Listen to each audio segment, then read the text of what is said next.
Here is a question that I'd like you to keep in mind as we go through the contents of this video. There are different color formats out there. RGB and grayscale are two very common ones. Another common choice is CMYK. That's an acronym for cyan, magenta, yellow, and key. Key is black. The question is, how many channels would you need in order to represent a CMYK image in tensor form? How many channels would you require? This has nothing to do with the number of pixels in the image. In order to be able to use TensorFlow for image recognition problems, it's going to be important for us to represent images as tensors. Let's talk about how we can accomplish this by relying on the pixels which constitute most image formats. Pixels can be thought of as little rectangles which altogether comprise an image. Each pixel is going to hold some value based on the type of the image.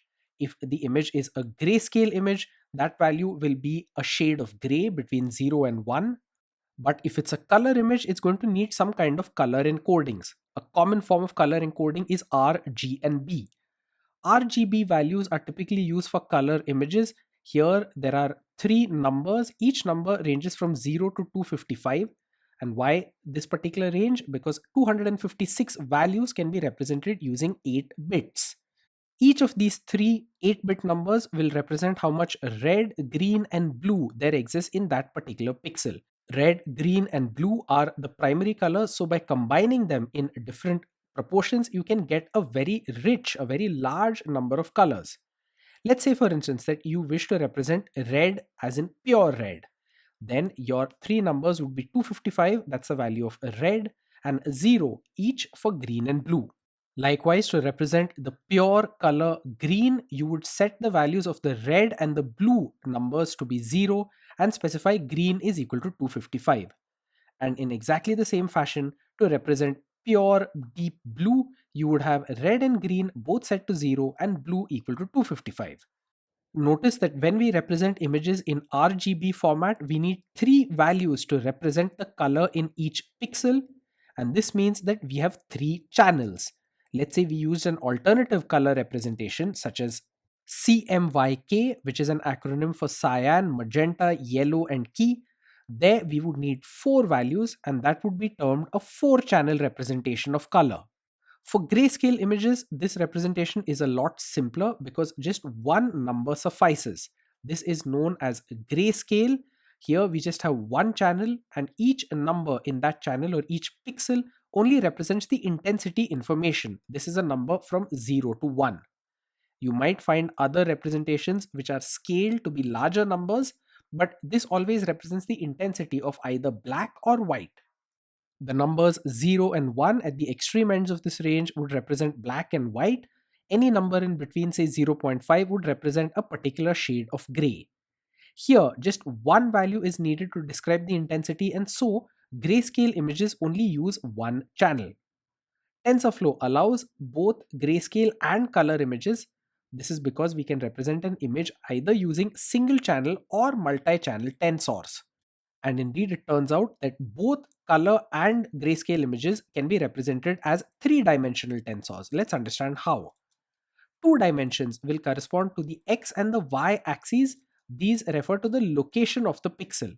So we need two dimensions. These will correspond to the x and y axes, whether the image is grayscale or color.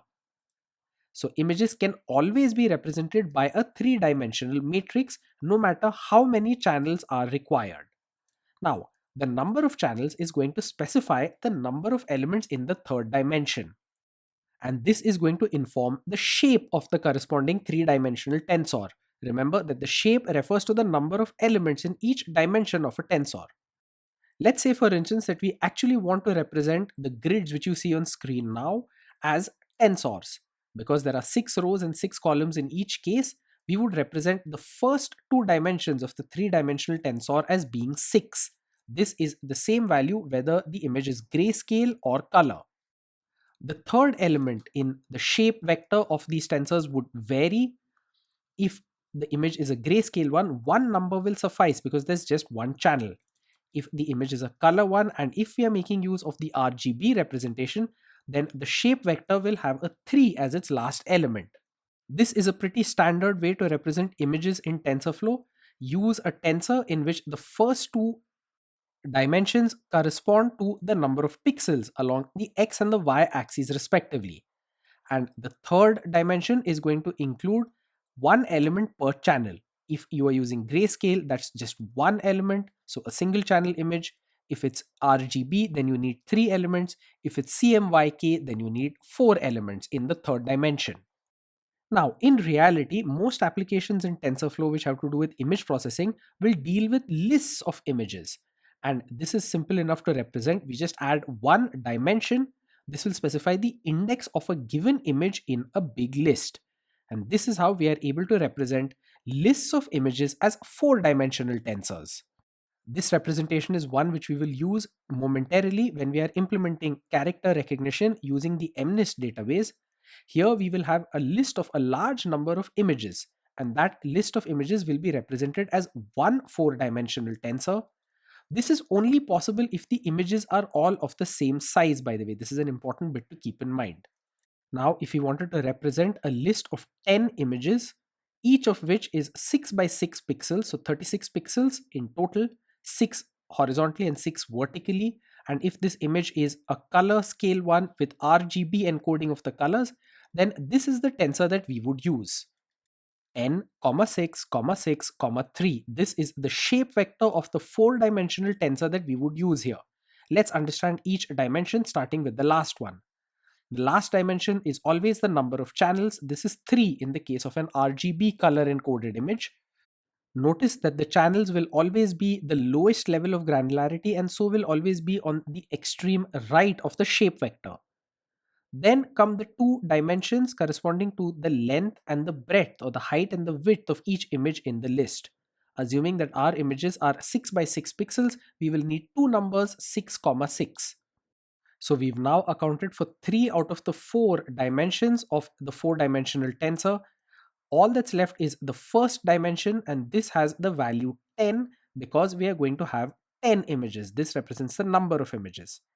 And this is why if we wanted to represent a list of 10 images where each image is 6 by 6 pixels and each pixel contains an RGB value, the shape vector of the corresponding four-dimensional tensor is going to be 10, 6, 6, 3. Let's now return to the question that we posed at the start of the video. The number of channels required to represent any image in tensor form is equal to the number of quantities that are required to represent the color. In the case of a grayscale image, the color is represented with just one number. In the case of an RGB image, there are 3 numbers. Those are the codes for R, G, and B respectively. In the case of a CMYK image, there are 4 numbers and therefore we need 4 channels, one each for cyan, yellow, magenta, and key or black. So the correct answer is 4 channels are needed for a CMYK image.